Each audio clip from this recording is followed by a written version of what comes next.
வணக்கம். நீக்கே செம்ம குழப்பம் ஆனால் ஒரு குழப்பம்னு வச்சுக்கலாம். இந்த புது மெத்தட்ஸ் எடுத்துகிட்டு வந்திருக்கிறாங்களே எஃப்என்டோவில் வந்து ஒலட்டாலிட்டி குறைக்கிறதுக்கு இந்த மெத்தட் இதெல்லாம் வந்து இந்த வந்து வால்யூம் வெயிட்டட் ஓடிட்டு இருந்துச்சு. 3 to 330 வந்து என்ன வால்யூம் வெயிட்டட் இருந்துச்சோ அதுதான் வந்து ப்ரைஸ் லாஸ்ட் க்ளோசிங் ப்ரைஸாக எடுத்துருந்தாங்க. லாஸ்ட் ட்ரேடட் ப்ரைஸை கணக்கில் எடுத்துக்கல. இப்போ வந்து புது மெத்தடில் வந்து 3:28க்கு ட்ரேடிங்கை நிப்பாட்டிட்டு அதுக்கப்புறமா நீங்கள் வந்து ப்ரைஸ் போட்டுக்கலாம். நீங்கள் வந்து ப்ரைஸ் மாடிஃபையோ இதோ வந்து பண்ண முடியாது. 340க்கு வந்து என்ன ப்ரைஸ் காட்டுதோ அதுதான் வந்து ஃபைனல் ப்ரைஸ். இன்றைக்கி 328க்கு 189 பாயிண்ட்ஸில் இருந்துச்சு ப்ளஸ், ரைட்? நான் வந்து ஸ்பாட்டை பற்றி எடுத்துக்கிறேன், ஃபியூச்சர்ஸ் பற்றி பேசல. ஸோ 189.75 பாயிண்ட்ஸ் ப்ளஸில் இருந்துச்சு. முடிஞ்சு நம்ம எதுவும் பண்ண வேணால் பார்த்துக்கிட்டு இருக்கோம். க்ளோஸ் ஆகும் போதும் 390 points plus. So close to about 200 points தூக்கி இருக்குது. மார்க்கெட் இதுக்கு எப்படி ரியாக்ட் பண்ண போகுதுன்றது பார்க்கணும். இவ்வளோ நேரம் நம்ம பார்த்தது வந்து ஸ்பாட்டு. இப்போ ஃபியூச்சர்ஸ்க்கு எடுத்துகிட்டு வரலாம். ஃபியூச்சர்ஸ் வந்து க்ளோஸ் ஆனது வந்து 24,665. இப்போ வந்து ஸ்பாட்டை எடுத்துக்கலாம். 24,474 இருந்துச்சு அந்த வெயிட்டிங் பீரியட். சரி, அதை முடிச்சுட்டு பார்க்குறோம் 774 வந்து க்ளோஸ் ஆகிருக்கு. ஆக்சுவலாக நீங்கள் வந்து எடுத்து பார்த்தீங்கன்னா மார்க்கெட் வந்து 100 பாயிண்ட்ஸ் ப்ரீமியமில் இருந்துச்சு. இப்போ 100 பாயிண்ட்ஸ் டிஸ்கவுண்ட்டில் இருக்குது. இப்போ நாளைக்கு எப்படி இது ரியாக்ட் ஆக போகுதுன்றது தெரியல. அண்ட் ஆப்ஷன் ப்ரைஸில் எப்படி வந்து ரியாக்ஷன் வரப்போகுதுன்றது தெரியாது. ஆப்ஷன் ப்ரைஸ் ப்ராபப்ளி இன்னும் ஒரு 1 hour கழிச்சு. இன்றைக்கி ப்ரோக்ராம் கொஞ்சம் வந்து சீக்கிரமாக ரெக்கார்ட் பண்ணுறோம். சம்வேர் க்ளோஸ் டு அபவுட் 4:45 பக்கமாக ரெக்கார்ட் பண்ணுறோம். ஸோ ஆப்ஷன் ப்ரைஸ் எல்லாமே செட்டில் டவுன் ஆனதுக்குமா ஈவினிங் ப்ராபப்ளி நிறைய விஷயங்கள் நம்ம பார்க்க முடியும். நீங்கள் வந்து எடுத்து பார்த்தீங்கன்னா ஃப்ரைடே அன்றைக்கி நிறைய பேர் வந்து 24,200 300 தான் வந்து மார்க்கெட் வந்து ஹோல்டில் வச்சுருந்தாங்க. அண்ட் இன்றைக்கி வந்து சூப்பர் ஷார்ட் கவரிங் ரேலி. நீங்கள் வந்து எடுத்து பார்த்தீங்கன்னா 24,300 30 lakhs 33,000 குவான்டிட்டி ஷார்ட் கவரிங் நடந்திருக்கு. 350 வந்து 30 lakhs, 24,400 54 lakhs.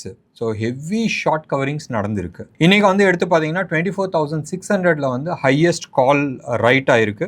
And close to about 2 crore 15 lakh calls வந்து அங்கே இருக்குது. இன்றைக்கி மட்டுமே 95 lakh கால்ஸ் வந்து ரைட் பண்ணப்பட்டிருக்கு. ஸோ 600 உடைக்காதுன்றது நம்பிக்கை. ஆனால் மார்க்கெட் க்ளோஸ் ஆனது 775 வந்து க்ளோஸ் ஆகிருக்கு. இன்ட்ரெஸ்டிங்கான விஷயம், வெரி வெரி வெரி இன்ட்ரெஸ்டிங்கான விஷயம், மார்க்கெட் நாளைக்கு எப்படி ரியாக்ட் பண்ண போகுதுன்றது தெரியாது. ஸோ மக்கள் வந்து இந்த லாஸ்ட்டாக ட்ரேட் ஆகிறத வச்சுக்கிட்டு எங்கே ரைட் பண்ணுமோ எழுதுகிறாங்க. ஸோ க்ளோஸ் ஆகும் போதும் ஆக்சுவலாக லாஸ்ட் ட்ரேடட் ப்ரைஸ் நீங்கள் வந்து எடுத்து பார்த்தீங்கன்னா அது ஸ்பாட்டில் ட்ரேட் பண்ண முடியாது. ஸ்பாட்டில் வந்து 24,574 இருந்துச்சு. ஸோ 600 வந்து ஹையஸ்ட் கால் ரைட் பண்ணியாச்சு. இப்போ க்ளோஸ் ஆகும் போதும் அந்த ஆப்ஷன்ஸில் வந்து 774 க்ளோஸ் ஆகிருக்கு. ஸோ நாளைக்கு ஆப்ஷன் ப்ரைஸிங் எப்படி பிஹேவ் ஆக போகுதுன்றது பார்க்கணும். ஸோ இது வந்து நல்லதுன்னு நினச்சிட்டு செபி பண்ணியிருக்கு. மக்களுக்கு புரியலையா? சத்தியமாக எனக்கும் புரியல. எப்படி இது வந்து ரியாக்ஷன் இருக்க போகுதுன்றது தெரியாது. இன்றைக்கி நிறைய பேர் வந்து நாளைக்கு ப்ராபப்ளி நிறைய பேர் வந்து காசு விடுறதுக்கான வாய்ப்புகள் இருக்குது. சரி, எனிவே புட்டை பொறுத்த வரைக்கும் ஹையஸ்ட் புட்டு வந்து 24,500 ரைட் பண்ணப்பட்டிருக்கு. ஆல்மோஸ்ட் 1 crore 83 lakh புட்டு வந்து ரைட் பண்ணியிருக்கிறாங்க. பெரிய விஷயம். 24,500 புட்டும் 24,600 காலும் ரைட் பண்ணப்பட்டிருக்கு. இன்ட்ரெஸ்டிங்கான விஷயம், ஃபஸ்ட்டு டே நிறைய குழப்பங்கள் இருக்குது. So government has to answer இதுக்கு, SEBI has to answer. Wait பண்ணி பார்க்கலாம். இன்றைக்கி வந்து செக்டர் வைஸ் நீங்கள் வந்து எடுத்து பார்த்தீங்கன்னா ஆல்மோஸ்ட் எல்லா செக்டருமே வந்து சூப்பர் டூப்பராக பண்ணிச்சு. எஸ்பெஷலி டெக்னாலஜி ரொம்ப நல்லா பண்ணிச்சு. நியூ ஏஜ் ஸ்டாக்கு, சிமெண்ட்ஸை வந்து நல்லா பண்ணியிருக்கு. அண்ட் பண்ணாத ஸ்டாக் வந்து இன்றைக்கி அடி வாங்கின ஸ்டாக் வந்து ONGC, like oil and natural case, pharma and telecom எல்லாம் வந்து ஏன் இதில் செக்டாரில் எடுத்துகிட்டு வந்திருக்காங்கன்னே தெரியல. இன்றைக்கி வந்து திவிஸ் லேப், டாக்டர் ரெட்டியை தவிர மீதி எல்லாமே வந்து ஃபார்மாவில் வந்து அடி வாங்கியிருக்கு. அதே மாதிரி நீங்கள் வந்து இன்ஃப்ராஸ்ட்ரக்சர்லேயும் எடுத்து பார்த்தீங்கன்னா இண்டிகோ சூப்பர் டூப்பராக இருக்குது. ஒரு பியூட்டிஃபுல் பிரேக் அவுட் மாதிரி உங்களுக்கு கொடுத்துருக்கு. அதே மாதிரி பேங்கிங் செக்டாரில் எடுத்துக்கிட்டிங்கன்னு சொன்னால் more of public sector banks is doing very well.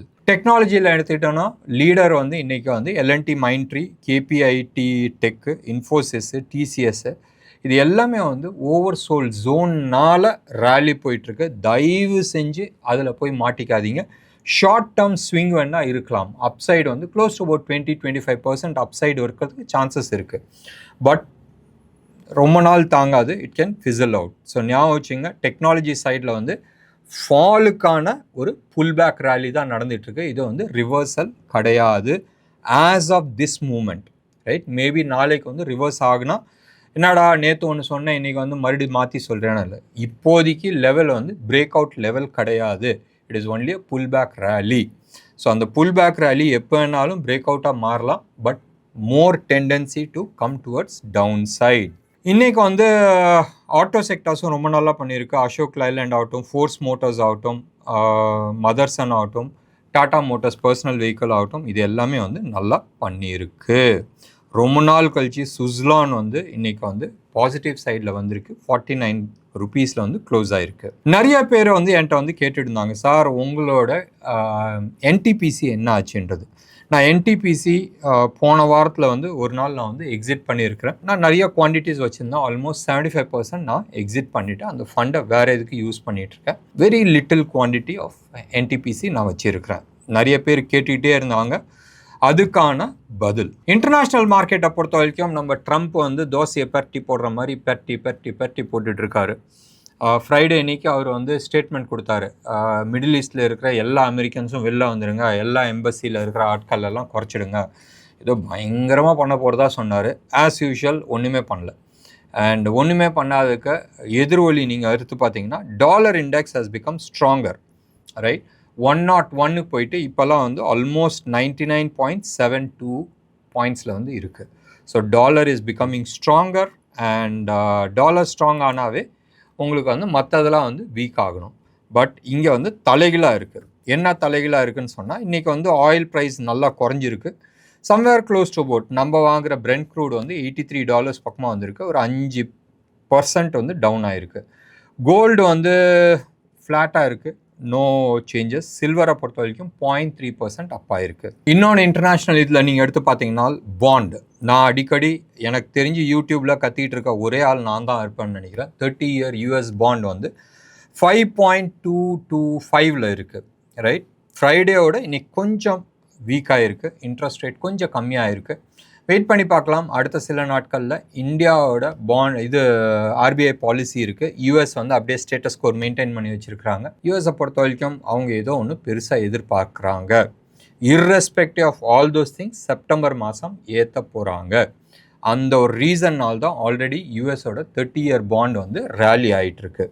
But something interesting நீங்கள் வந்து எடுத்து பார்த்தீங்கன்னா, ரைட் நவ் இந்த ப்ரோக்ராம் ரெக்கார்ட் பண்ணிட்டு இருக்கும்போது யூஎஸ் ஃபியூச்சர்ஸ் வந்து செம்ம பாசிட்டிவாக இருக்குது.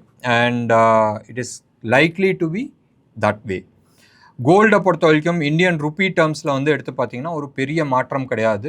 அதே மாதிரி ருப்பி அகெயின்ஸ்ட் டாலர் நீங்கள் எடுத்துகிட்டு பார்த்தாலும் பெரிய மாற்றம் கிடையாது. 95 rupees 40 தான் ட்ரேட் ஆகிட்டுருக்கு. 39 ட்ரேட் ஆகிட்டுருக்கு. போன அது வெள்ளிக்கிழமை 38 ட்ரேட் ஆகிட்டு இருந்துச்சு. 1 பைசா வந்து வீக்காக இருக்குது. கோல்டை பொறுத்த வரைக்கும் 14,700 லெவலில் வந்து ட்ரேட் ஆகிட்டுருக்கு. இது 999 குவாலிட்டி, 999 24 கேரட் ஜிஎஸ்டியோட சென்னையில் விற்கிற ரேட்டு. சில்வரை பொறுத்த வரைக்கும் இது 999 குவாலிட்டி 2,24,000 ட்ரேட் ஆகிட்டுருக்கு. ஒரு 50 ரூபா இப்படி முன்ன பின்ன இருக்குது. ஸோ 24,000 நான் ரவுண்ட் ஃபிகராக நான் சொல்கிறேன். ஸோ அந்த லெவலில் வந்து ட்ரேட் ஆகிட்டுருக்கு. இந்தியா விக்ஸ் இன்றைக்கு வந்து மார்க்கெட் இவ்வளோ பெருசு ரேலி ஆகியும், ரைட், அது கன்ஃபியூஷனை விட்டுருங்க. இந்தியா விக்ஸ் வந்து 1.45% வந்து ஏறி இருக்குது. ஆனாலும் 12 பாயிண்ட் கீழே இருக்குது. 11.92 பாயிண்ட்ஸில் தான் வந்து ட்ரேட் ஆகிட்டுருக்கு. எஃப்ஐஐ டேட்டாஸ் இந்நேரத்துக்கு வரல. அண்ட் ஃப்ரைடே இன்னைக்கு நீங்கள் எடுத்து பார்த்தீங்கன்னா FIIs, right, close about 277 crores வந்து வாங்கியிருந்தாங்க. நம்ம ஆட்களும் வாங்கியிருந்தாங்க. 2,260 crores வந்து நம்ம ஆட்கள் வாங்கியிருந்தாங்க. மார்க்கெட்டை பொறுத்த வரைக்கும் செம்ம பாசிட்டிவாக இருக்குது. ஞாபகம் வச்சுங்க, ரொம்ப நாள் கழித்து 24,600க்கு மேலே டிசைசிவாக வந்து க்ளோஸ் ஆகிருக்கு. போத் ஸ்பாட்டும் க்ளோஸ் ஆகிருக்கு அண்ட் டெக்னிக்கலாக எடுத்திங்கன்னா ஸ்பாட் க்ளோஸ் ஆகிருக்கு. இந்த கன்ஃபியூஷன் இல்லாத இருந்தால் ஸ்பாட் வந்து கீழே தான் இருந்துச்சு. அண்ட் ஃபியூச்சர்ஸும் வந்து மேலே க்ளோஸ் ஆகிருக்கு. ஸோ டெக்னிக்கலி நீங்கள் சார்ட்டில் நீங்கள் எடுத்து பார்த்தீங்கன்னா க்ளோஸ் டு அபவுட் 3 months ஹையை வந்து பிரேக் ஆகிருக்கு. வீக்லி சார்ட் அண்ட் டெய்லி சார்ட்டில் பிரேக் அவுட் கொடுத்துருக்கு. அண்ட் மந்த்லி சார்ட்டை வந்து we have to wait for one more day and we'll see. என்ன நேயர்களே, இன்னைக்கு ப்ரோக்ராம் உங்களுக்கு பிடிச்சிருந்துச்சுன்னா லைக் பண்ணுங்கள், ஷேர் பண்ணுங்கள். டெஃபினட்டாக உங்களோட கமெண்ட்டை நான் எதிர்பார்க்குறேன். நன்றி, வணக்கம்.